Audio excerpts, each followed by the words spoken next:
know school teach you math and history, but not how the mind really works. Today I'll share 5 simple psychology tricks that can totally change how people see you.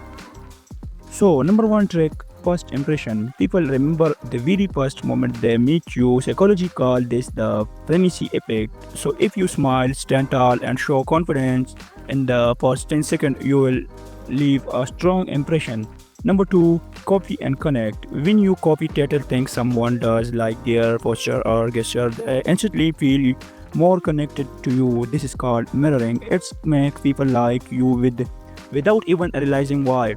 Number three, use their name. Nothing sounds better to us than our own name. Saying someone's name make their brain light up with positive feeling. Use names naturally in conversation. It will trust fast. Number four, start small then go big.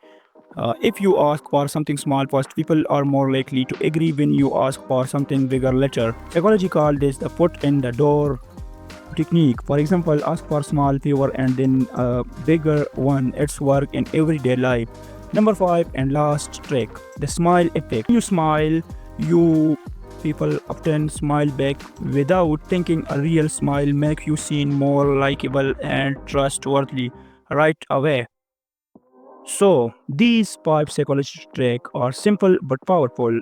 Which one are gonna try first? Drop a comment below and don't miss my next video for even more mind hacks. Thanks for watching.